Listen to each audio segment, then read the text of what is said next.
Waalaikumsalam Ustaz. Waalaikumsalam warahmatullahi wabarakatuh. Khair Ustaz. Alhamdulillah, sehat-sehatnya anak muda lah. Ya Ustaz, alhamdulillah Ustaz. Mari kita sambut Ustaz kita dengan buka kamera. Open cam. Oke, kita mulai Ustaz ya. Ya, Ustaz. Ya. Bismillahirrahmanirrahim. Assalamualaikum warahmatullahi wabarakatuh. Waalaikumsalam. Wassalamualaikum Assalamualaikum Ustaz.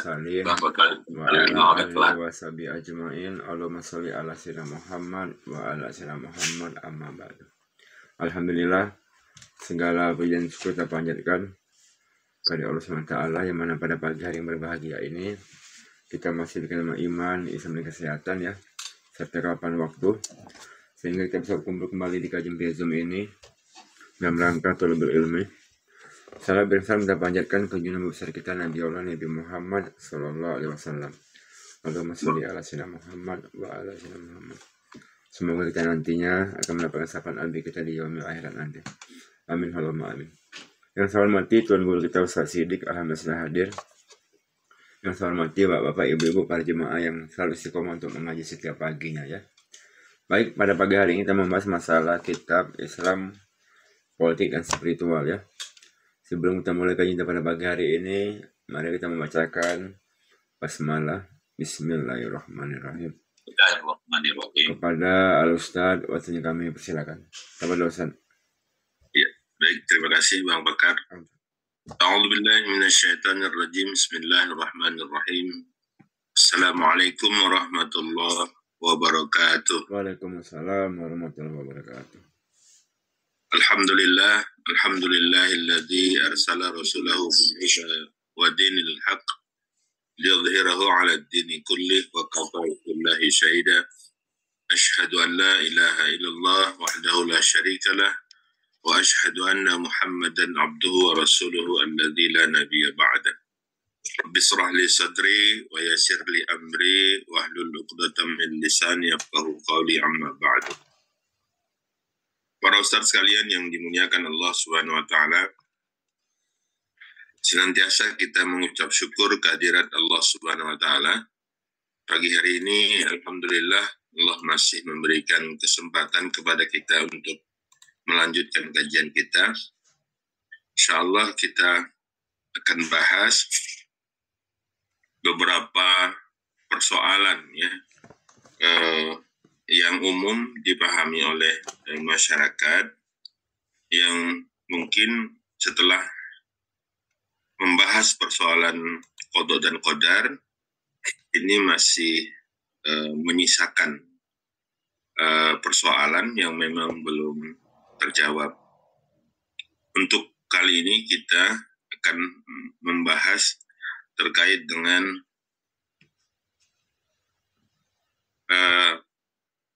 persoalan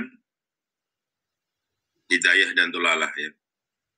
Jadi para ustaz sekalian yang dimuliakan Allah, kalau kita lihat ya, setelah sebelumnya kita membahas persoalan qada dan qadar,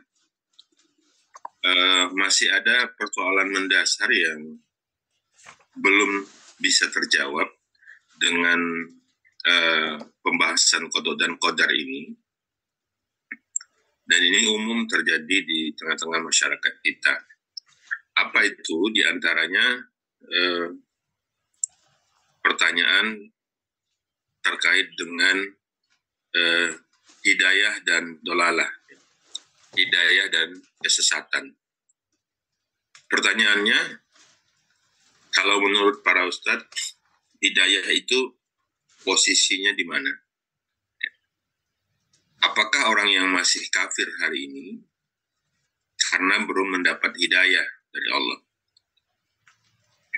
Nah, inilah yang sering menjadi pemahaman kita ya di tengah-tengah masyarakat secara umum, bahwa orang yang belum mau taat kepada Allah atau orang yang masih bertahan dengan kekafirannya itu biasanya karena belum mendapat hidayah gitu. Mungkin sudah lelah kita mengajaknya ya, untuk hijrah, untuk taat kepada Allah, tapi belum juga kemudian terdetak di dalam hatinya untuk mau melakukan ketaatan, biasanya mereka-mereka itu disebutkan karena belum mendapat hidayah. Nah, apakah orang yang kemudian mau berhijrah atau memeluk agama Islam itu dikatakan sudah mendapat hidayah dari Allah? Kemudian hidayah itu apakah kehendak Allah atau berasal dari usaha manusia?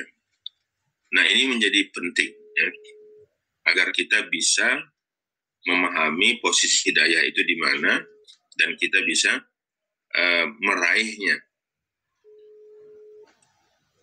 Nah, jika kemudian kita kembalikan pada skema pembahasan qada dan qadar kemarin, ya, maka prinsip hidayah itu apakah dia berada di wilayah yang menguasai manusia, atau sebaliknya, hidayah itu berada di wilayah yang dikuasai oleh manusia. Apakah hidayah itu berada pada lingkaran yang menguasai manusia, ya, di mana dia murni, ya, berasal dari Allah, ketentuan Allah, dan kalau dia bagian dari ketentuan Allah, tentunya tidak akan dihisab oleh Allah. Yang kedua, apakah hidayah itu berada di lingkaran yang dikuasai oleh manusia? Artinya manusia berkuasa untuk menentukan atau berasal dari usaha yang dilakukan oleh manusia. Nah, kalau berasal dari lingkaran yang dikuasai oleh manusia, di mana manusia menentukan, di mana usaha manusia itu harus dilakukan untuk mendapatkan hidayah itu, maka ini tentunya akan dihisab oleh Allah Subhanahu wa taala. Nah, para ustadz sekalian yang dimuliakan Allah, realitasnya yang terjadi di tengah-tengah kita, pemahaman umum masyarakat kita bahwa hidayah itu atau kesesatan itu dua-duanya bersumber dari Allah Subhanahu wa taala. Jadi secara umum pemahaman masyarakat kita, baik itu hidayah atau kesesatan, kedua-duanya atas kehendak Allah. Nah, siapa yang dikehendaki Allah untuk mendapat hidayah, maka dia akan mendapatkan petunjuk.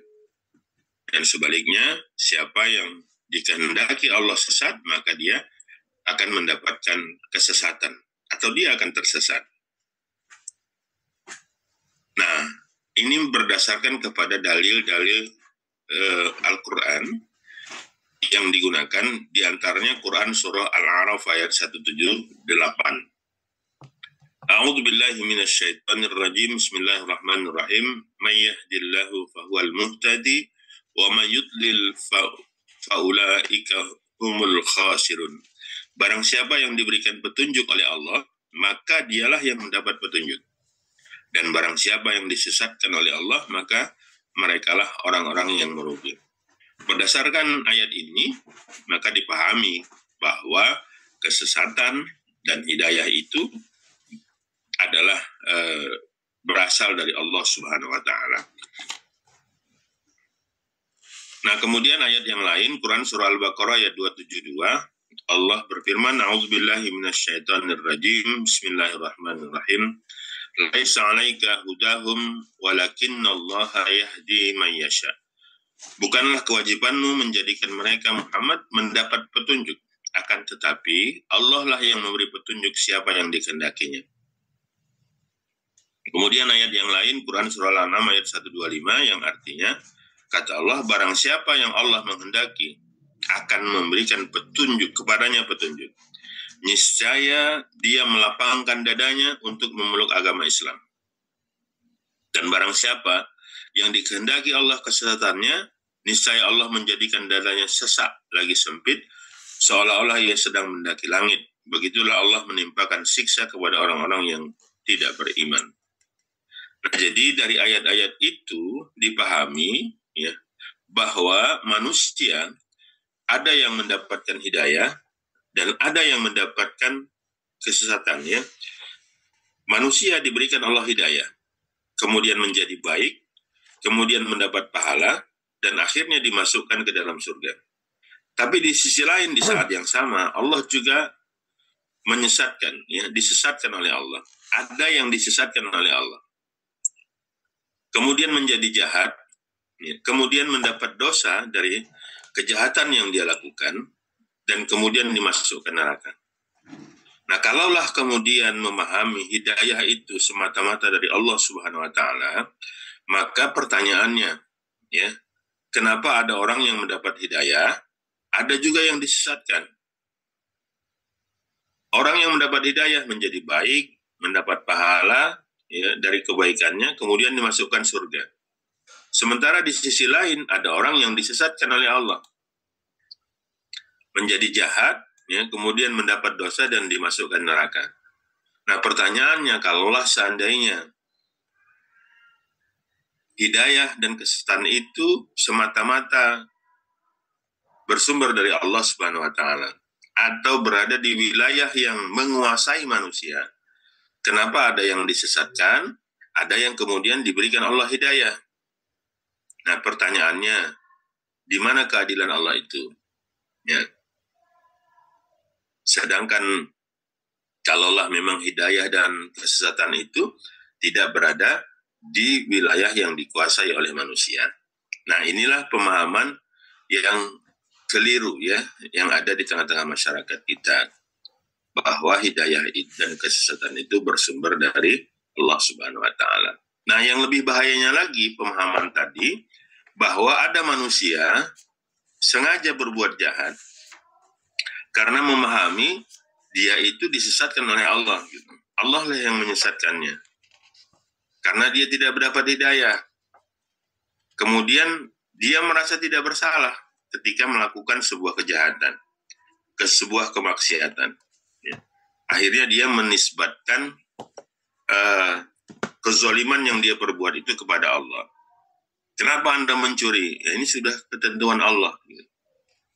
Kenapa kemudian Anda berzina misalnya? Nah, itu sudah ketentuan Allah. Kalau Allah tidak menginginkan, kan semuanya tidak terjadi. Nah, akhirnya inilah yang terjadi, ya. Kemudian mereka menisbatkan kezaliman yang dia perbuat kepada Allah Subhanahu wa Ta'ala, ya. Apakah demikian? Ya. Maha suci Allah, ya, dari berbuat zalim. Nah, para ustadz sekalian yang dimuliakan Allah, di dalam Al-Quran jelas Allah sebutkan bahwa Allah tidak akan menzalimi hambanya. Misal di dalam Quran surah Al-Fusilat ayat 46. Allah berfirman, A'udzubillahi minasyaitonirrajim, Bismillahirrahmanirrahim. Man 'amila shalihan falinafsih wa man asa'a fa'alaiha wa ma rabbuka bidzallamin lil 'abid. Barang siapa yang mengerjakan amal soleh, maka pahalanya untuk dirinya sendiri.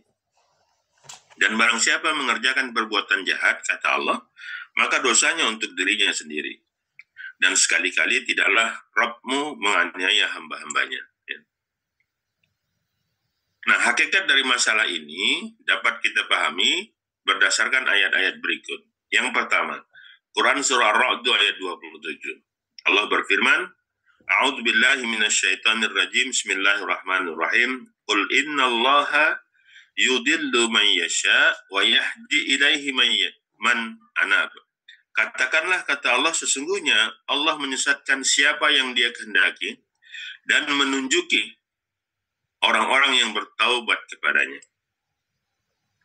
Kemudian ayat yang lain di dalam Quran surah Al-Isra ayat 15, Allah berfirman, A'udzu billahi minasyaitonir rajim. Bismillahirrahmanirrahim. Man ihtada fa innama yahtadi li nafsihi wa man dhalla fa innama yadillu 'alaiha. Barang siapa yang berbuat sesuai dengan hidayah Allah, maka sesungguhnya dia berbuat itu untuk keselamatan dirinya sendiri. Dan barang siapa yang sesat, maka sesungguhnya dia tersesat bagi kerugian dirinya sendiri. Kemudian ayat yang lain menyebutkan, Quran surah As-Saba ayat 50. A'udzu billahi minasyaitonir rajim. Bismillahirrahmanirrahim. Qul in dalaltu fa innama adillu ala nafsi Katakanlah, kata Allah, jika aku sesat, maka sesungguhnya aku sesat atas kemudorotan diriku sendiri. Kemudian ayat yang lain, Quran Surah Al-Imran ayat 69, Allah berfirman yang artinya, segolongan dari ahli kitab ingin menyesatkanmu. Padahal mereka sebenarnya tidak menyesatkan melainkan dirinya sendiri dan mereka tidak menyadarinya.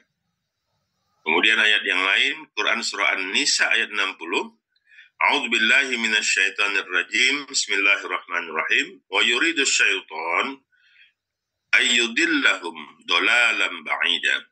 Dan syaitan bermaksud menyesatkan mereka dengan penyesatan yang sejauh-jauhnya. Ini Quran Surah An-Nisa ayat 60.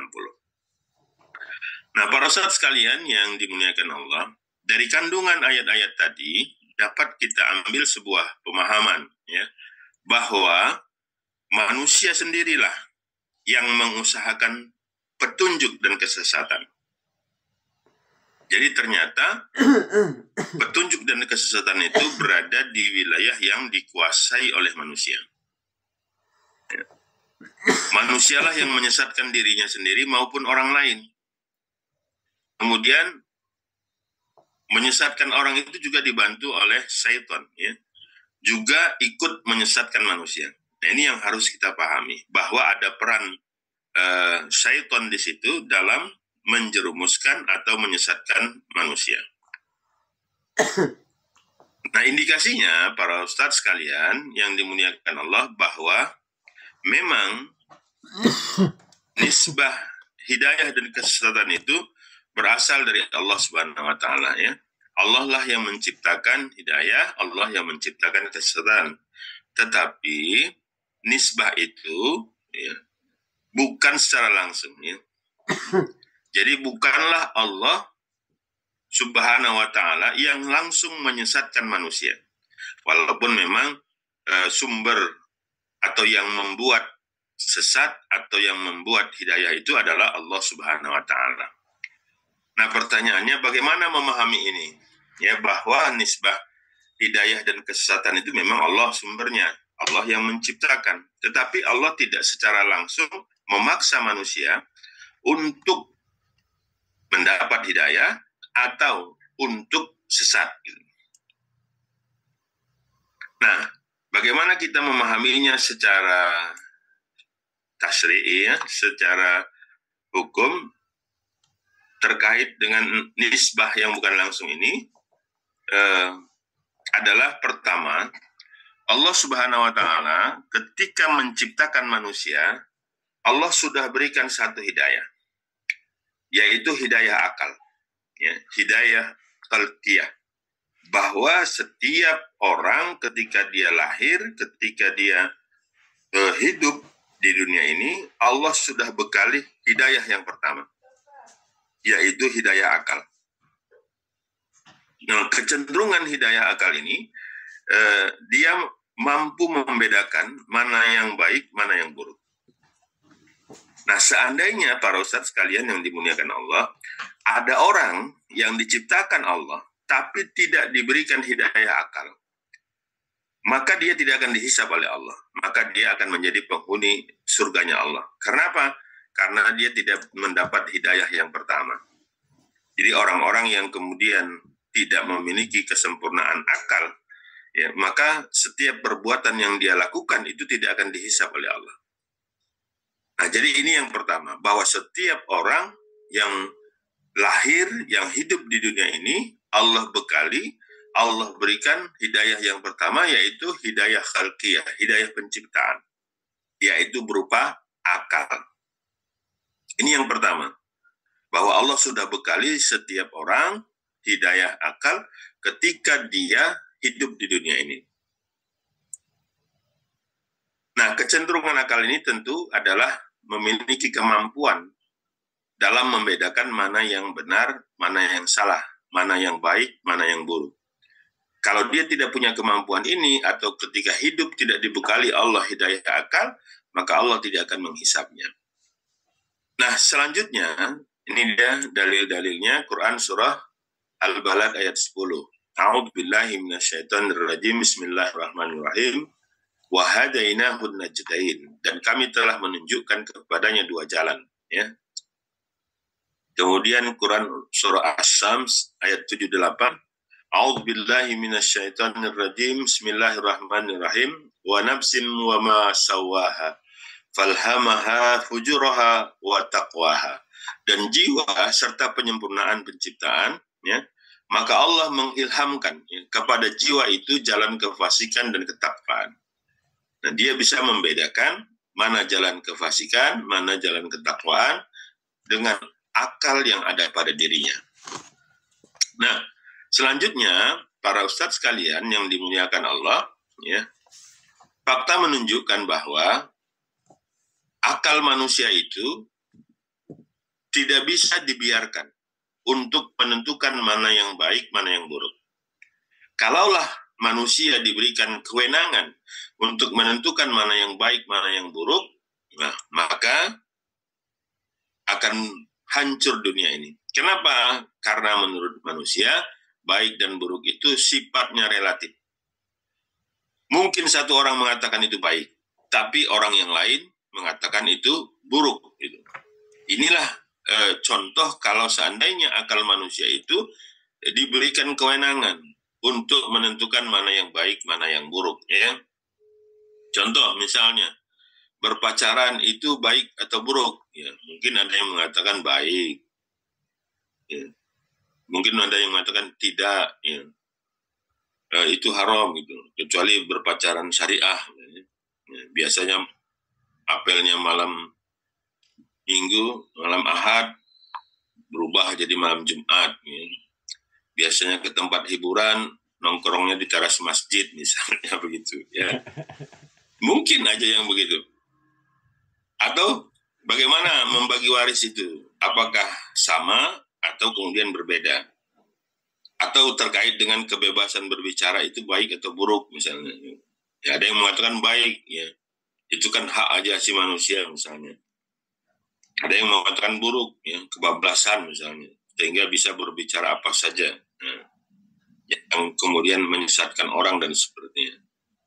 Nah, kemudian terkait dengan hukuman mati, ya. Itu baik atau buruk. Nah, tiap orang mungkin punya pendapat yang berbeda-beda. Nah, jika baik dan buruk itu dikembalikan kepada manusia, ya, maka kehidupan manusia itu akan hancur. Ya.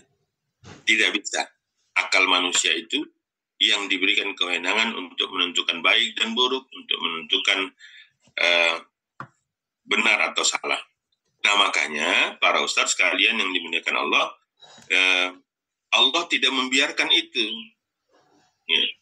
Karena secara fakta pasti manusia itu akan berbeda pendapat dan relatif, gitu. Nah, maka manusia butuh petunjuk tambahan, dan Allah sendiri tidak membiarkan, hanya memberikan hidayah akal kepada manusia, karena Allah tahu kalau ini saja yang diberikan, maka manusia itu akan berbeda pendapat terus terkait dengan yang baik dan buruk, karena pendapatnya relatif. Nah, maka Allah turunkan hidayah yang kedua. Apa itu? Irsyad wal bayan, yaitu tuntunan dan penjelasan. Inilah yang akan menghentikan, ya, relativitas pendapat manusia, yaitu dengan mengutus para nabi dan rasul dengan penjelasan. Jadi hidayah irsyad wal bayan ini juga harus ada agar hisab itu bisa tegak. Ya. Artinya yang mana yang benar, yang mana yang salah, itu harus ada petunjuknya. Tidak bisa menggunakan akal manusia.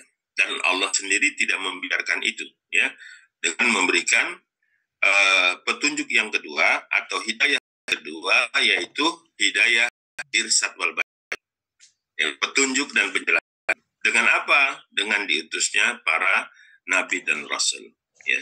Para nabi dan rasul itu membawa kitab suci, membawa aturan-aturan yang harus dilaksanakan oleh manusia dalam kehidupannya. Tentunya untuk meyakinkan manusia bahwa memang dia itu adalah Nabi dan Rasul, nah, Allah akan bekali dia dengan hujah yang kuat. Nah, tanda-tanda kenabian dan kerasulan itu pasti ada pada tiap utusan itu, yaitu dengan adanya bekal mukjizat yang Allah berikan kepada setiap para nabi dan rasul. Mukjizat inilah yang akan meyakinkan orang bahwa dia adalah nabi dan rasul. Sehingga apa yang dibawanya itu diyakini bersumber dari Sang Pencipta. Nah, para ustadz sekalian yang dimuliakan Allah, sebelum Nabi dan Rasul ini diutus kepada suatu kaum, maka Allah tidak akan mengazabnya. Tidak akan ada azab sebelum datangnya utusan. Allah tidak akan menghisab suatu kaum sebelum utusan Allah itu datang kepada mereka. Sebelum agama yang bersumber dari Allah itu sampai kepada mereka. Nah, itu makanya Rasulullah Muhammad SAW berbeda dengan nabi-nabi yang lain, ya. Kalau nabi-nabi yang lain itu diutus kepada umatnya, tapi kalau Rasulullah Muhammad SAW diutus kepada seluruh umat manusia. Allah berfirman di dalam Al-Quran, A'udzubillahi minasyaitonirrajim, Bismillahirrahmanirrahim, wa ma arsalnaka illa rahmatan lil alamin. Tidak kami utus engkau Muhammad kecuali untuk seluruh alam. Kemudian di dalam ayat yang lain Allah berfirman, A'udzubillahi minasyaitonirrajim, Bismillahirrahmanirrahim, wa ma arsalnaka illa kafatan linnas. Tidak diutus engkau Muhammad kecuali untuk seluruh umat manusia. Nah, jadi para ustadz sekalian yang dimuliakan Allah, anak kecil ya, yang belum akil balik, belum sempurna akalnya, atau orang gila yang sampai dia waras ya, karena akalnya juga tidak sempurna, atau orang yang tolir di pedalaman karena salah kepada dan lain, ini adalah orang-orang yang Allah akan menghisab perbuatannya, karena dia belum mendapatkan dua hidayah tadi. Pertama, hidayah akal. Yang kedua, irsyad wal bayan, yaitu dengan diutusnya Nabi dan Rasul kepada mereka. Nah, inilah ketentuan yang sudah Allah berikan. Jadi setiap orang saat ini Allah sudah berikan dua hidayah. Yang pertama, hidayah akal, hidayah penciptaan ketika Allah menciptakannya. Yang kedua, Allah sudah turunkan hidayah irsyad wal bayan. Allah utus para nabi dan rasul kepada setiap kaum. Nah, kalau seandainya dua hidayah ini sudah didapatkan, ya, maka tidak lagi ada relativitas gitu. Tidak lagi ada perbedaan pendapat terkait dengan Nabi sudah tetap baik yang harus diikuti oleh manusia. Apabila Nabi dan Rasul itu mengatakan baik, maka itulah yang harus diikuti. Baik menurut manusia. Apabila Nabi dan Rasul itu mengatakan itu jelek, ya itu buruk, maka itulah yang buruk yang sebenarnya. Ya, tidak lagi ada relativitas, tidak lagi ada perbedaan pendapat setelah diutusnya para Nabi dan Rasul kepada setiap manusia. Nah, para ustadz sekalian yang dimuliakan Allah, ini dalilnya ya. Quran surah Ar-Ra'd ayat 7, Allah berfirman yang artinya orang-orang yang kafir berkata, mengapa tidak diturunkan kepadanya Muhammad suatu tanda kebesaran dari Tuhannya? Sesungguhnya kamu hanyalah seorang pemberi peringatan dan bagi tiap-tiap kaum ada orang yang memberi petunjuk. Nah ini, bahwa setiap kaum Allah sudah turunkan para nabi dan rasul. Kemudian Quran surah Asy-Syams ayat 7 dan 8, Allah berfirman yang artinya, dan adapun kaum Samud, maka mereka telah kami beri petunjuk, tetapi mereka lebih menyukai kesesatan daripada petunjuk. Dan memang itu faktanya ya. Karena biasanya kesesatan itu dikelilingi oleh keindahan-keindahan dalam pandangan manusia. Kemudian di dalam Quran surah Al-Isra ayat 15 Allah berfirman, A'udzubillahi minasyaitonirrajim. Bismillahirrahmanirrahim. Wa ma kunna mu'adzibina hatta nab'atsa rasulah.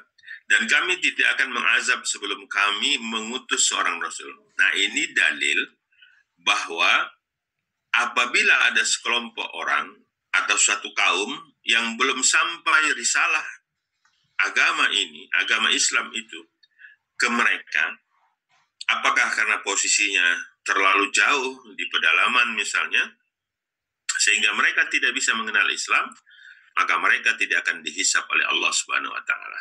Ya. Walaupun mereka berbuat salah. Kenapa? Karena belum sampai risalah kepada mereka. Belum sampai penentuan mana yang benar, mana yang salah dari Allah Subhanahu wa Ta'ala kepada mereka. Nah, jadi inilah yang harusnya kita pahami, bahwa setelah hujjah itu tegak, ya, Allah sudah berikan manusia akal untuk membedakan mana yang baik, mana yang buruk. Yang kedua, Allah juga sudah berikan hidayah, irsyad wal bayan, petunjuk mana yang benar, mana yang salah melalui diutusnya para nabi dan rasul.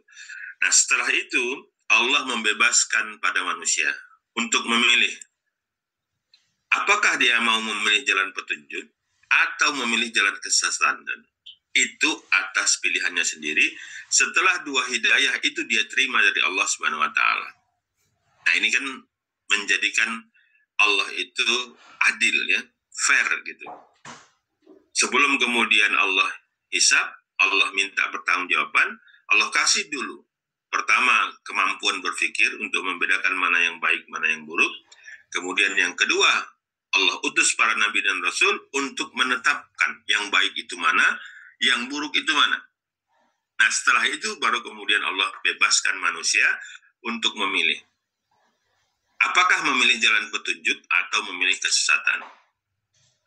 Nah, bagi orang yang memilih jalan petunjuk, Allah tambahkan, ya, Allah akan memberikannya taufik. Nah, inilah hidayah yang sering kita minta dalam doa. Bahwa yang kita minta dalam doa itu Allah berikan kita hidayah taufik, hidayah tambahan ini. Kalau hidayah akal, kalau irsyad wal bayan itu wajib. Semua orang akan mendapatkannya. Tapi kalau orang yang mendapatkan hidayah taufik ini tidak semua. Ya. Hanya orang-orang yang memilih jalan petunjuk yang akan Allah berikan hidayah taufik. Ya, misalnya Allah pertemukan kita dengan orang-orang soleh misalnya. Ya, nah ini hidayah taufik sehingga kita bisa menjadi soleh. Ya. Nah, jadi hidayah taufik ini adalah hidayah tambahannya, hidayah yang ketiga yang hanya Allah berikan setelah orang-orang itu, manusia itu memilih jalan petunjuk. Nah, sebaliknya orang yang tetap memilih jalan kesesatan, ya, maka Allah juga berikan imbalan gitu. Bagi orang yang memilih jalan petunjuk, Allah kasih tambahan hidayah berupa hidayah taufik. Nah, ini dalilnya, ya, di dalam Al-Quran surah Al-Muhammad ayat 17, A'udzubillahi minasyaitonirrajim, Bismillahirrahmanirrahim. Walladzina ihtadaw zadahum hudaw wa atahum taqwahum. Dan orang-orang yang mau menerima petunjuk, Allah menambahkan petunjuk kepada mereka dan memberikan balasan ketakwaan. Kemudian dalil yang lain, Quran surah Al-Ankabut ayat 69, ya, Allah berfirman, A'udzubillahi minasyaitonirrajim, Bismillahirrahmanirrahim. Walladzina jahadu fina lanahdiyannahum subulana wa innallaha lama'al muhsinin. Dan orang-orang yang berjihad untuk mencari keridhaan kami, kata Allah, benar-benar akan kami tunjukkan kepada mereka jalan-jalan kami. Dan sesungguhnya Allah benar-benar beserta orang-orang yang berbuat baik. Jadi ada imbalan bagi orang-orang yang memilih jalan petunjuk, yaitu Allah berikan tambahan hidayah, yaitu hidayah taufik. Ya. Allah akan memberikan petunjuknya kepada mereka. Quran surah Yunus ayat 9, Allah berfirman, A'udzubillahi minasyaitonirrajim. Bismillahirrahmanirrahim. Innal ladzina amanu wa 'amilus shalihat yahdihim rabbuhum biimanihim. Nah, sebaliknya, tadi orang-orang yang sudah memilih jalan petunjuk. Nah, sebaliknya, para ustadz sekalian yang dimuliakan Allah, orang-orang yang memilih jalan kesesatan, ya, maka mereka itu menolak kebenaran, ya, menentang Rasul, ya bahkan sampai membunuh para nabi dan Rasul. Maka mereka yang memilih jalan kesesatan, Allah tidak akan memberikannya taufik. Ya. Allah tidak akan memberikannya petunjuk. Karena dia sudah memilih jalan kesesatan. Maka mereka yang memilih jalan kesesatan, Allah akan menghukum mereka. Ya. Dengan cara tidak diberikan hidayah taufik. Nah, jadi tidak dikasih petunjuk, karena memang mereka tidak memilih jalan petunjuk, tapi mereka memilih jalan kesesatan. Nah, termasuklah mereka ini yang memiliki sifat-sifat yang berlawanan dengan hidayah. Jadi paling tidak ada 4 sifatnya yang bertentangan dengan hidayah. Ini sesuai dengan Quran surah An-Nahl ayat 104, kemudian Al-Ahqaf ayat 10, kemudian di dalam Quran surah At-Taubah ayat 80, dan Quran surah An-Nahl ayat 170. Juga Quran surah An-Nahl ayat 37 bahwa ya, Al-Mu'min juga ayat 28 bahwa 8 sifat yang bertentangan dengan hidayah ini yang tercantum di dalam Al-Quran. Ya. Di antaranya yang pertama kafir. Ya. Ini orang-orang yang memilih jalan kesesatan, ya, dan memiliki sifat yang bertentangan dengan hidayah atau dengan petunjuk. Yang pertama zolim, yang kedua zolim, yang ketiga fasik, yang keempat takabur, ya, atau sombong. Yang kelima, sesat, dolal. Yang keenam, hubbud dunia.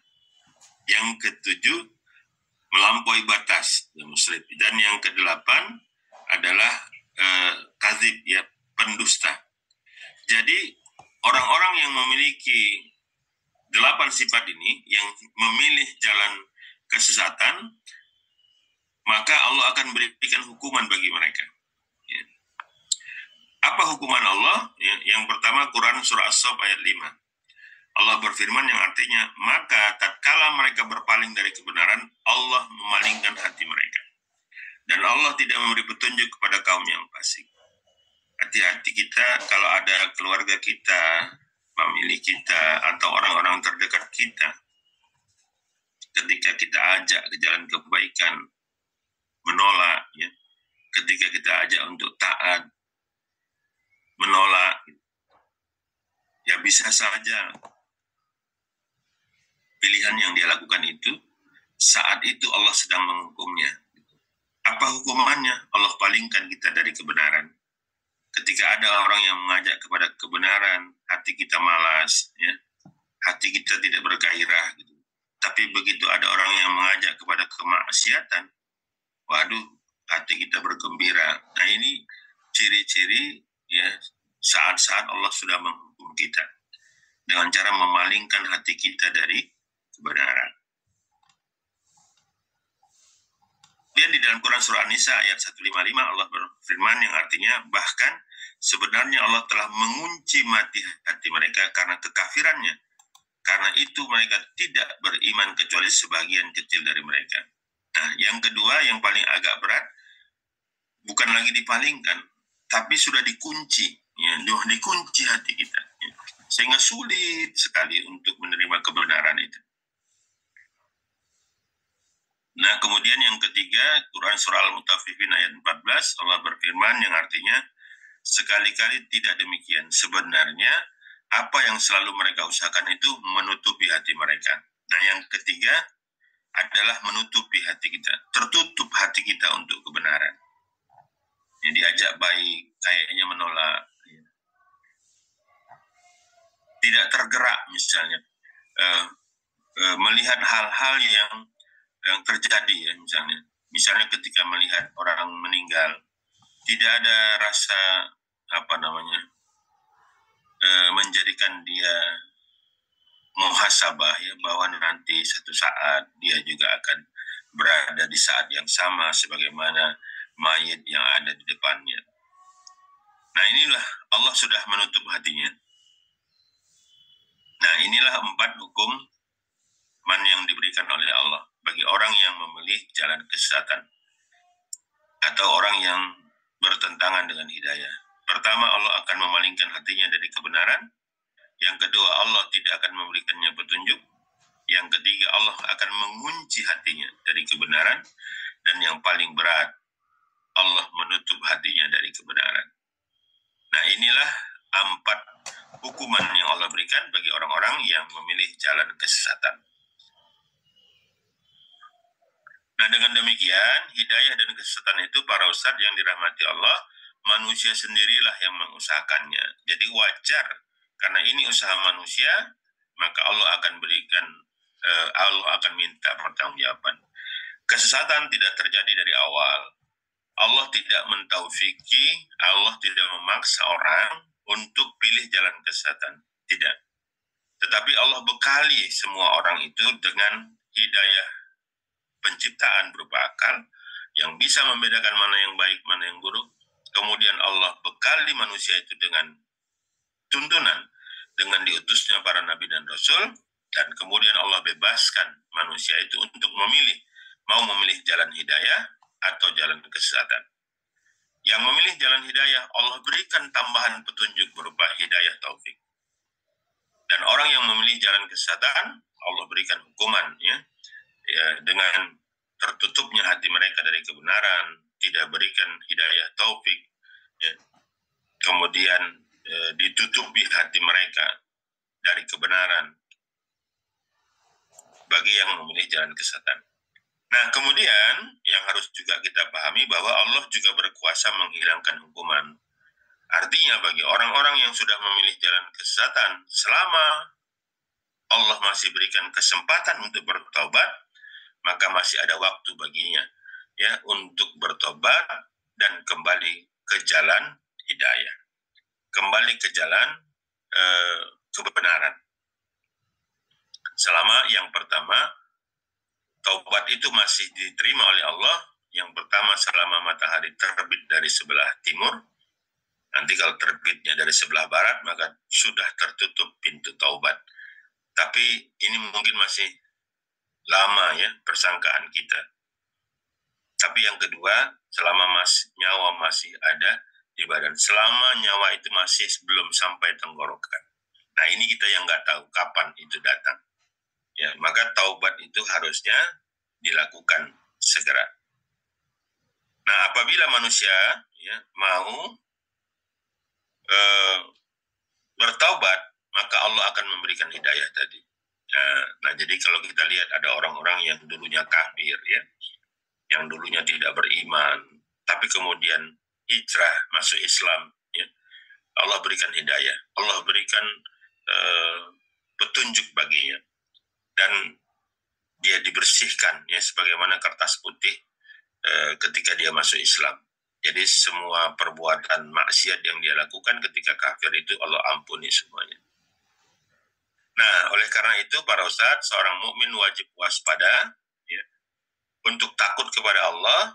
Allah akan menghisab setiap perbuatannya, ya, bagi semua yang orang, semua manusia yang sudah Allah berikan hidayah akal dan hidayah irsyad wal bayan, Allah akan menghisabnya. Ya. Nah, ini sesuai dengan Quran surah Al-Muddatsir, ya, ayat 38. Kullun nafsin bima kasabat rahinah. Ya. Setiap nyawa itu, setiap manusia itu akan dimintai pertanggungjawaban. Kemudian Quran surah Al-Zalzalah ayat 7 dan 8. Faman ya'mal misqala dzarratin khairan yarah wa man ya'mal misqala dzarratin syarran yarah. Ya, sekecil apapun kebaikan itu Allah akan balas dengan kebaikan. Dan sekecil apa kejahatan itu, Allah juga akan balas dengan kejahatan. Nah, ini juga yang harus kita pahami, bahwa manusia juga sangat lemah. Kita ini makhluk Allah yang lemah, mudah untuk dibelokkan, ya, mungkin mudah juga untuk miring kanan, miring kiri, ya, mudah untuk tergoda, ya. Maka kita berharap kepada Allah, ya, kita berharap kepada yang maha kuat, yang maha tegak, yang maha mengetahui, ya, supaya menjaga kita. Ya, karena kita mudah tergelincir kepada dosa, maka Allah memerintahkan kepada kita untuk selalu berdoa. Nah, ya. Jadi supaya kita tetap di jalan Allah, selalulah berdoa. Makanya di dalam Islam itu, apapun aktivitas kita dianjurkan berdoa. Minimal membaca bismillah. Ya. Jadi semua perbuatan, pekerjaan ya, akan menjadi berkah kalau kita awali dengan bismillah. Ya. Kalau bisa lebih panjang lebih bagus ya. Misalnya mau makan, bismillahirrahmanirrahim. Alhamdulillah bagus, berkah. Atau dengan menggunakan doa yang lebih panjang. Bismillahirrahmanirrahim. Allahumma barik lana fima razaqtana wa qina azabannar. Insya Allah kalau kita baca itu maka setan itu tidak akan dekat ya. Jadi kalau kita bacakan Allahumma barik lana fima razaqtana wa qina azabannar, nggak ada setan yang berani dekat kalau nggak dimakan ya.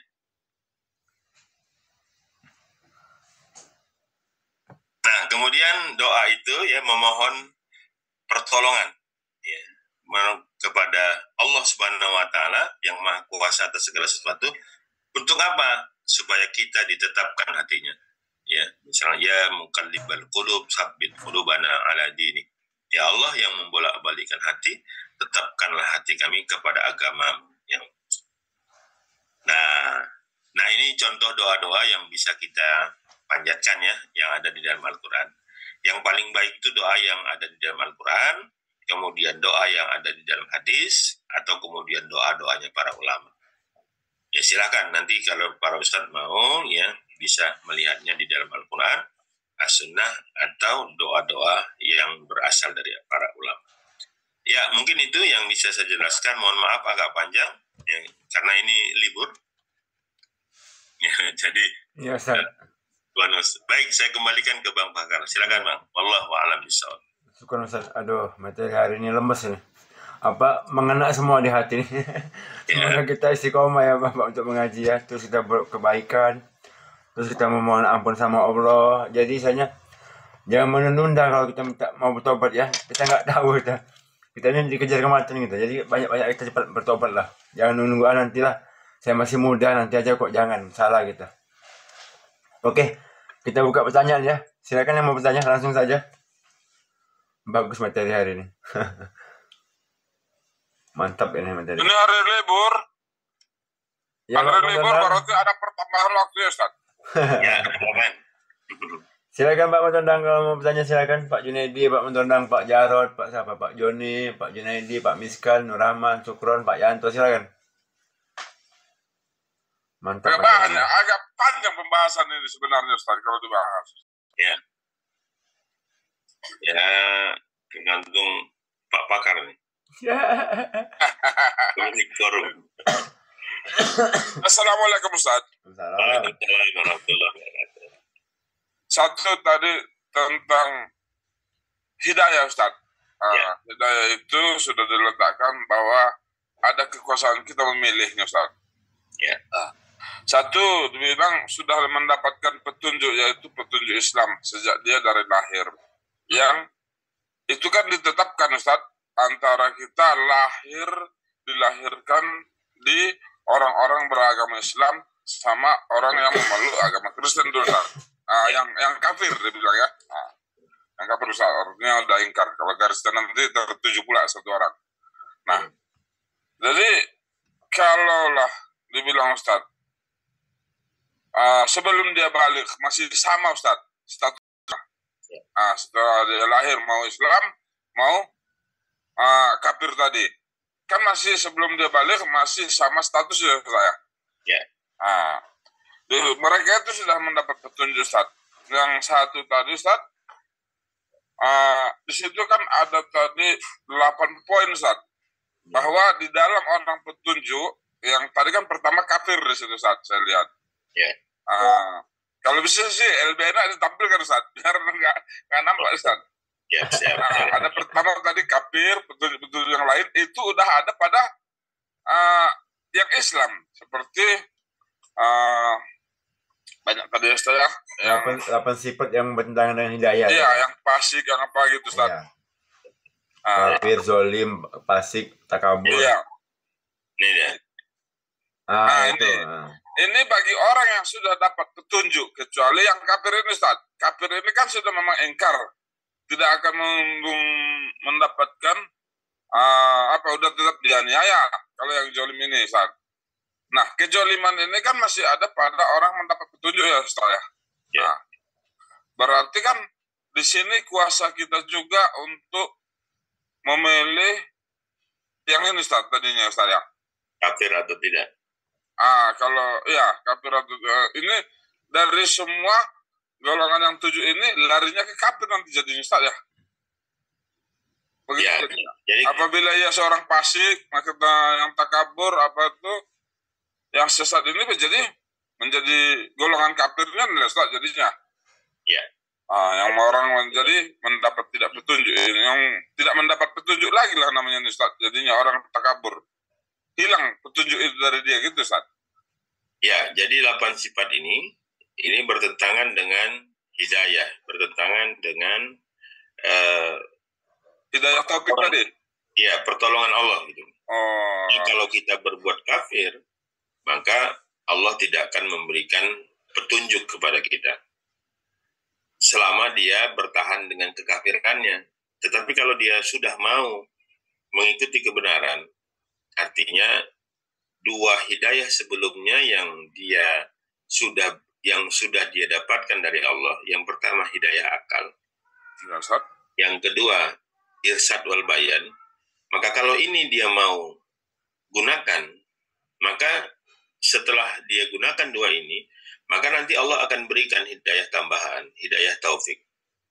Nah, maka kalaupun dia lahir dari keluarga kafir, ya, tapi dia mau menggunakan akalnya, kemudian dia mau mencari kebenaran, ya, maka Allah akan berikan hidayah taufik tadi. Allah akan berikan petunjuk. Apa itu hidayah taufik? Misal, tadi Allah pertemukan dia dengan orang-orang yang bisa membawanya ke jalan petunjuk. Nah, Allah menambahkan itu tadi ya, Pak, berarti ya? Ya. Nah, misalnya kan ada Ustaz Felix ya, dulu kafir kan, Chinese. Ya. Cuma memang dia sudah menggunakan akalnya dari awal untuk mencari kebenaran itu. Dia sudah tidak percaya lagi dengan agamanya karena tidak masuk akal menurut dia. Akhirnya juga pernah tanpa agama, gitu, tidak percaya semua agama. Karena menurut dia tidak ada agama yang benar misalnya gitu. Sampai kemudian dia bertemu dengan Ustaz Fatih Karim misalnya, yang kemudian membimbing dia untuk masuk Islam. Ya. Kalau menurut ceritanya itu mereka ketemu dari mulai Ba'da Isya sampai subuh, dan kemudian setelah subuh itu beliau bersyahadat. Nah, ini hidayah taufik namanya. Karena dia memang sudah mau mencari kebenaran. Betul. Nah, begitu. Ya, berarti setelah dia mendapatkan petunjuk tadi, menjalankannya, Allah menambahkan terus ya, Ustaz ya? Ya, hidayah taufik itu. Apabila tadi ya sudah tidak menggunakan akal dengan kebaikan tadi, maka datanglah kepada dia sifat-sifat jalimannya ya, sesat, yang melampaui batas segalanya, Ustaz, yang ini ya. Ya, inilah orang-orang yang memilih jalan kesesatan. Ya, Ustaz. Ya, terima kasih, Ustaz. Sudah agak jelas di sini tadi, Ustaz. Alhamdulillah.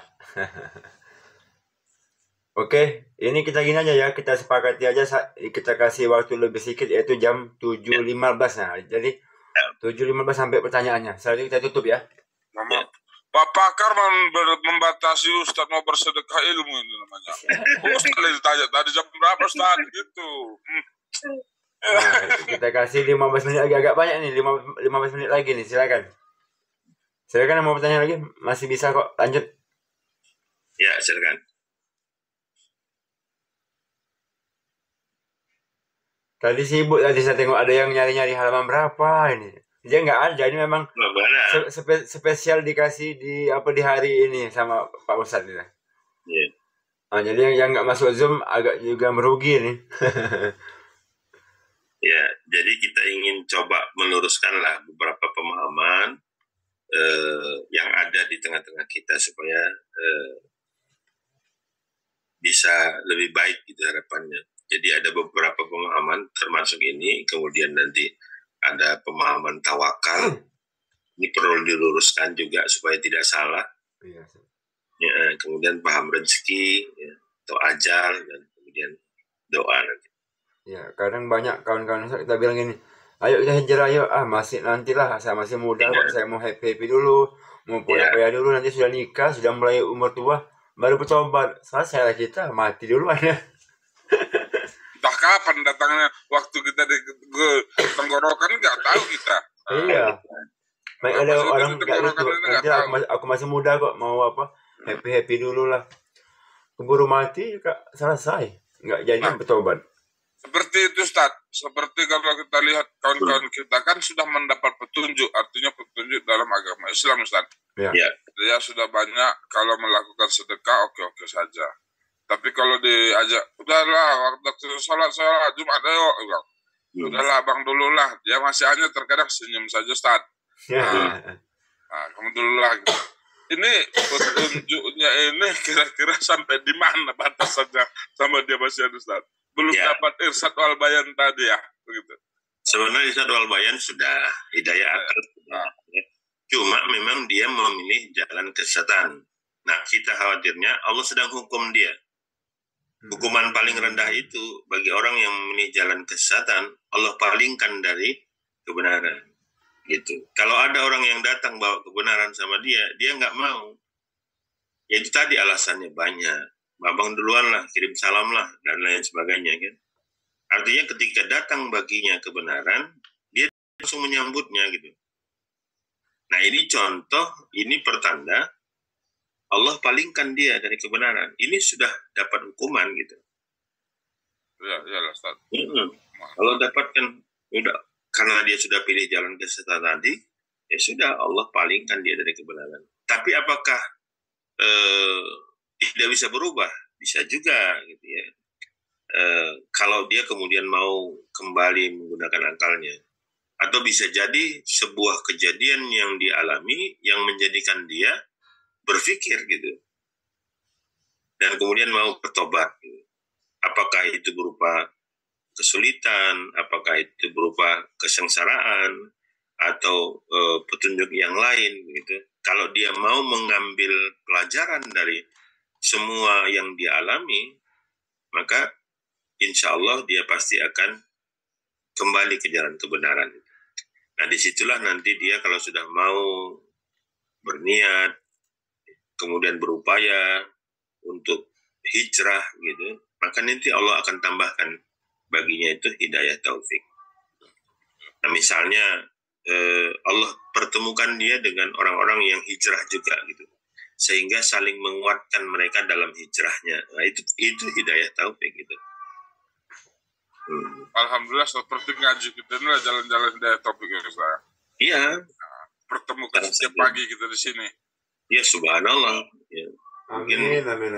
Iya. Tidak banyak yang kemudian bisa melakukan itu kan itu. Tiap pagi itu ada curahan pahala ya. Besar sekali pahalanya orang-orang yang hadir di majelis ilmu itu kan. Wadahnya sudah diberikan gitu. Nah tinggal kan penghuninya ini gitu kan. Tinggal kita semua ini mau nggak memanfaatkan yang sudah disiapkan gitu. Iya. Dari 45 tinggal 13 Ustaz. Tinggal 14 bertegur sama gurunya. Iya. Allah. Berarti gini Ustaz, kayak kita misalnya adalah anggaplah acara Maulid Nabi ya kan. Nah kita sama-sama kawan kita gini lah. Yuk besok tuh ada Maulid Nabi, yuk kita pergi yuk. Ya mungkin dia berbagai macam alasan, berarti itu memang sudah dapat hidayah, cuma dia belum belum tegak itu Ustaz ya. Ya dia sudah memilih jalan jalan kesesatan, dan ketika itu Allah menghukum dia dengan memalingkannya kepada kebenaran. Apapun kebenaran yang datang sama dia, biasanya dia tidak mau ikut, biasanya dia berpaling. Tapi kalau ada orang yang bawa kesesatan, kemaksiatan kepada, yuk ngafi, ayo refreshing gitu ya, kemana? Naik club misalnya kan. Iya. Nah, adalah enggak lah, nggak apa-apa nanti aku yang bayar. Oke lah, berangkat.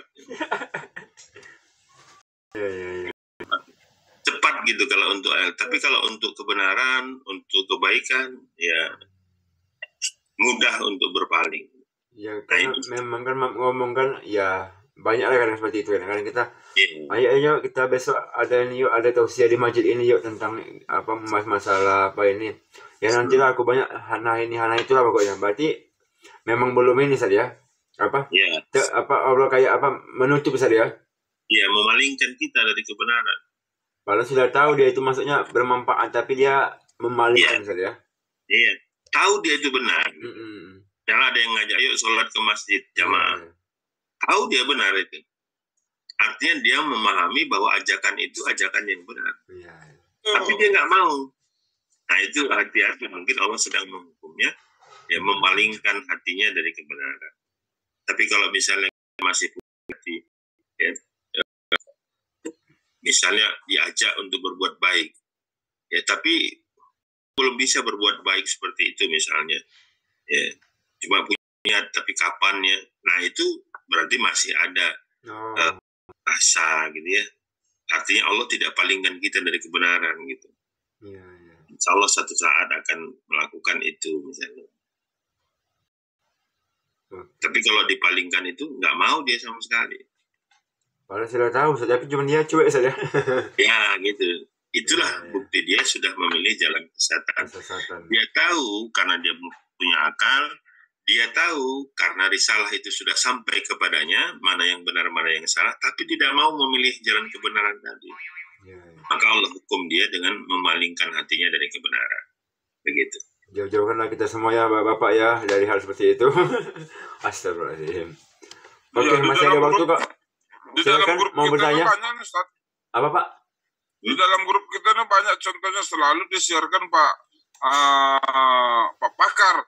Yang mudah-mudahan kawan itu karena kesibukan dalam mendekatkan diri kepada Allah. Bukan karena berleha-leha dia meninggalkan yang udah disuruh Pak Pakar tadi. Yang untuk pernah yang mati. Ya. Tapi sebelumnya buka kamera dulu biar kita foto. Woi mantap. Oke lah, ayo yang bisa dibuka-buka, yang memang ada apa ini sesuatu hal ya nggak apa-apa lah. Ayo yang bisa buka kamera, dibuka kamera sebentar kita berfoto. Ya Pak Sapril sedang mengancing baju dulu. Pak Yanto. Memang materi pagi hari ini, aduh, kalau kita yang betul hari ini beruntung lah, menyentuh sekali loh, aduh, ngeri pokoknya. Ngeri. Belum dibahas kepada zaman-zaman yang terisolir. Kalau yang terisolir itu panjang ceritanya. Iya, ngeri pokoknya. Bismillahirrahmanirrahim. Udah semua, ayo foto silakan difoto Pak Matondang. Iya, udah pakai coba bismillah mau motonya. Boleh. Alhamdulillah. Alhamdulillah. Ya paling gitulah Pak, kuasa saya kan hanya mengasih info yuk ngaji yuk, ya semoga Allah menggerakkan hati mereka apa untuk mengaji setiap paginya, itu aja paling. Kalau dilihat Ustadz dari kita bahas sedikit ke zaman sebelum merdeka nih Ustadz. Nah, ini zaman penjajahan Belanda Ustadz ya gitu. Nah, seperti di dekat Sibolga sana, Negeri Barus, di situ kan termasuk pertama Islam Ustadz ya. Nah, terus para apa dia bilang itu yang ada negaranya tadi di suatu tempat dia tinggal memang ikut berperang dan pernah ikut campur sama orang Muslim di situ Ustaz. Kan sudah tahu nih Islam ada gitu Ustaz. Tapi dia belum mendapatkan petunjuk, belum mengambil petunjuk Islam tadi, tetap dengan kekafirannya Ustaz. Nah, kan gitu, tetap dengan kekafirannya. Berarti dia saat itu mati, apakah sudah terhisap apa belum? Dan pada saat itu memang tidak ada dakwah seperti walaupun sudah tahu dia Islam atau seperti Imam Bonjol dulu kan sudah pernah bergabung mereka itu antara Muslim sama yang nggak Muslim Ustaz. Tetapi pendakwahan Islam itu belum sepenuh seperti sekarang Ustaz namanya. Hujah-hujah seseorang itu kepada orang itu belum datang Ustaz. Apakah dia masih dikatakan yang terisolir tadi Ustaz? Demikian Ustaz. Ya, baik, terima kasih. Ya, terkait dengan informasi itu, tentunya sebatas mana yang dia perlukan ya.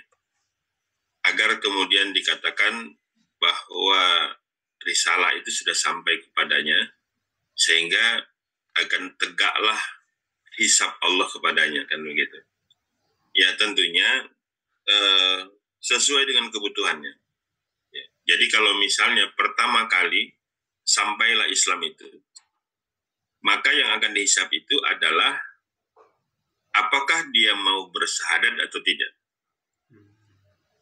Kalau terkait dengan hukum-hukum yang lain, kalau itu belum sampai kepadanya, maka tidak dihukumi. Gitu. Jadi ketika sampailah petunjuk itu, sampailah risalah Islam itu, maka yang pertama kali, apakah dia mau beriman atau tidak? Kan? Kalau dia mau beriman, maka hapuslah dosanya selama kafir. Dia seperti kertas putih. Terkait dengan hukum-hukum yang lain, kalau dia belum tahu, nggak dihukumi. Makanya kata Rasulullah, diangkat pena untuk umatku yang pertama karena tidak tahu, ya. Yang kedua karena tidak sengaja, yang ketiga karena terpaksa. Nah, disitulah pentingnya proses belajar dia. Jadi dia tidak dihukumi untuk hukum-hukum yang tidak tahu dia. Gitu.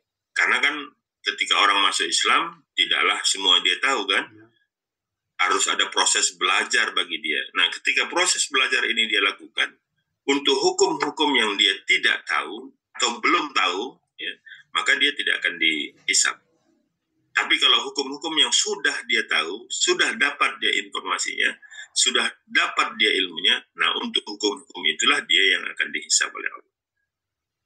Nah, seperti itu. Jadi Allah Maha tahu mana yang kita tahu, mana yang kita tidak tahu atau yang belum tahu tadi. Nah, begitu ya. Wallahu a'lam bishawab. Oke, begitu ya Pak Mentondang ya. Ya silakan, mungkin satu lagi pertanyaan sebelum kita tutup dengan doa ya. Silakan Bapak, masih bisa kok bertanya.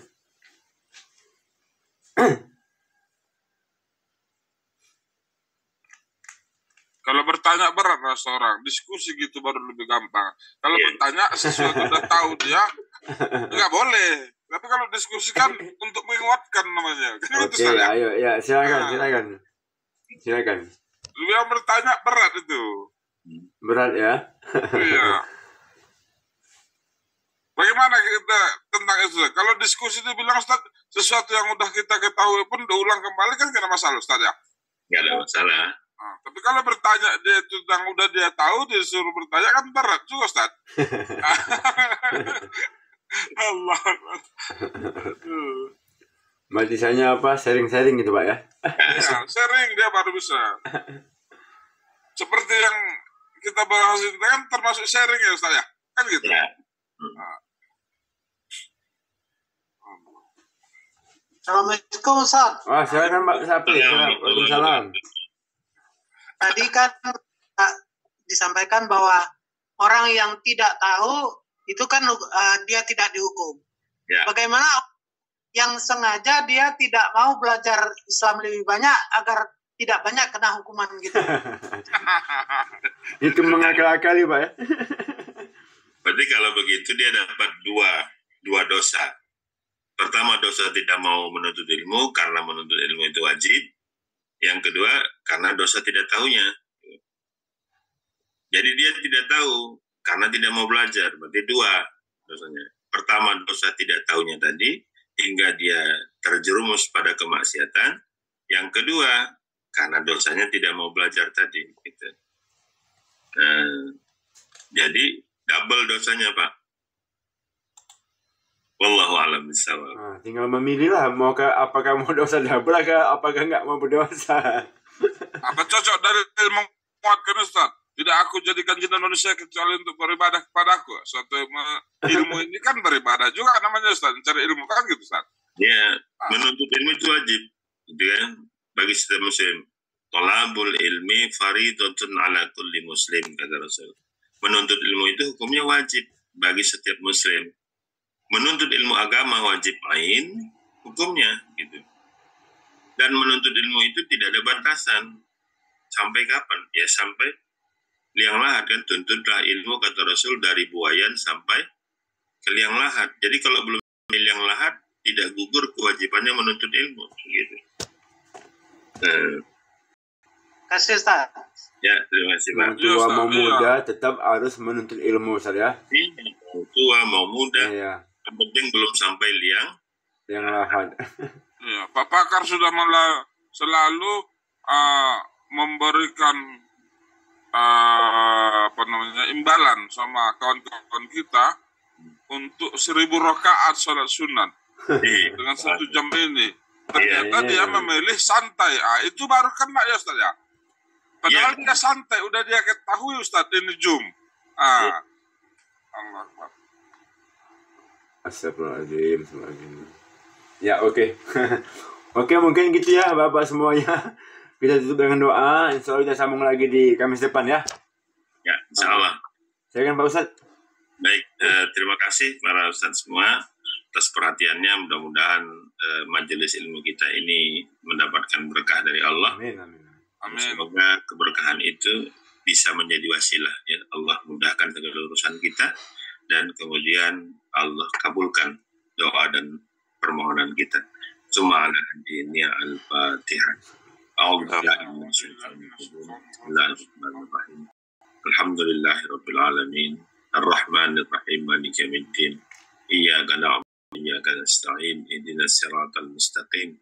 Siratal ladzina an'amta 'alaihim ghairil maghdubi 'alaihim waladdallin.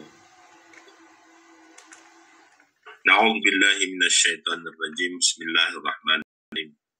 Alhamdulillahirabbil alamin. Wassalatu wassalamu ala asrafil anbiya'i wal mursalin wa ala alihi wa ashabihi ajma'in. Allahumma ighfir lana dhunubana wa liwalidayna warhamhuma kama rabbayana shaghira wa li jami'il muslimin wal muslimat wal mu'minina wal mu'minat al ahya'i minhum wal amwat bi rahmatika ya arhamar rahimin. Allahumma inna nas'aluka salamatan fi dinina wa afiyatan fi jasadina wa ziyadatan fi ilmina wa barakatan fi rizqina wa taubatan qabla al-maut wa rahmatan 'inda al-maut wa maghfiratan ba'da al-maut. Allahumma hawwin 'alaina fi sakaratil maut wan najata minan nar wal 'afwa 'inda al-hisab. Ya Allah, ya Rahman, ya Rahim, jadikan majelis ilmu kami pagi ini, ya Allah, majelis ilmu yang Engkau berkahi. Tunjukkan kepada kami, ya Allah, bahwa yang benar itu adalah benar adanya, dan beri kami kekuatan untuk mengikutinya. Dan tunjukkan kepada kami, ya Allah, bahwa yang salah itu adalah salah adanya, dan beri kami kekuatan untuk meninggalkannya. Hanya kepadamu, ya Allah, kami menyembah, hanya kepadamu kami mohon pertolongan. Karena kami yakin, ya Allah, Engkau sebaik-baik penolong bagi kami. Mudahkan segala urusan kami, ya Allah. Bukakan jalan keluar bagi setiap masalah yang kami hadapi. Andainya pagi ini, ya Allah, ada di antara kami yang sedang sakit, angkat penyakitnya, ya Allah. Karena sesungguhnya Engkau yang maha menyembuhkan segala penyakit. Ada di antara kami pagi ini, ya Allah, yang sedang kesulitan, yang sedang terlilit hutang, mudahkan baginya untuk melunasi hutang-hutangnya dan limpahkan rezeki yang banyak lagi berkah kepadanya. Sesungguhnya Engkau yang maha memberi rezeki kepada siapa yang Engkau kehendaki. Hasbunallah wa ni'mal wakil, ni'mal maula wa ni'man nasir, la haula wa la quwata illa billahil aliyyil azim. Ya Allah, ya Rahman, ya Rahim, anugerahkan kepada kami istri yang salehah, suami yang soleh, anak-anak yang soleh dan solehah. Jadikan keluarga kami, Allah, keluarga yang sakinah, mawaddah, warahmah. Ya Allah, ya Rahman, ya Rahim, pagi ini Engkau kumpulkan kami, ya Allah, dalam majelis ilmu ini. Kami mohon, ya Rabb, kumpulkan juga kami nanti kelak di dalam surga-Mu. Rabbana zalamna anfusana wa illam taghfir lana wa tarhamna lanakunanna minal khasirin. Rabbana hablana min azwajina wa dzurriyyatina qurrata a'yun waj'alna lil muttaqina imama. Rabbana atina fid dunya hasanah wa fil akhirati hasanah wa qina adzabannar. Wa sallallahu wasallam ala sayyidina Muhammadin nabiyil ummi wa ala alihi wa ashabihi ajma'in. Subhana rabbika rabbil izzati amma yasifun. Wassalamun alal mursalin walhamdulillahi rabbil alamin. Wassalamualaikum warahmatullahi wabarakatuh. Waalaikumsalam warahmatullahi wabarakatuh. Dan jasa kerja Ustaz atas ilmu waktu materi sampaikan, semoga bermanfaat untuk bapak ibu-ibu yang hadir pada pagi hari ini. Semoga Ustaz selalu dalam lindungan Allah, dimudahkan segala urusannya, dilancarkan segala rezekinya Ustaz. Amin. Dan juga semoga hari ini ya kita semua mendapatkan keberkahan dari Allah SWT. Amin ya Rabbal alamin. Baik bapak kita tutup ya dengan membaca hamdalah. Alhamdulillah. Dan juga doa akibat majelis. Subhanallahumma wa bihamdika asyhadu an la ilaha anta astaghfiruka wa atubu ilaik. Wabillahi taufiq wal hidayah. Wassalamualaikum warahmatullahi wabarakatuh. Waalaikumsalam. Syukur ya Ustaz. Ya, terima kasih Ustaz. Alhamdulillah. Oke. Oke yo, kita tutup yo, sampai jumpa besok ya. Apa fikih muamalah ya. Yuk, salam sukses. Allahu Akbar. Assalamualaikum. Terima kasih dong, 5 hari, 5 subjek.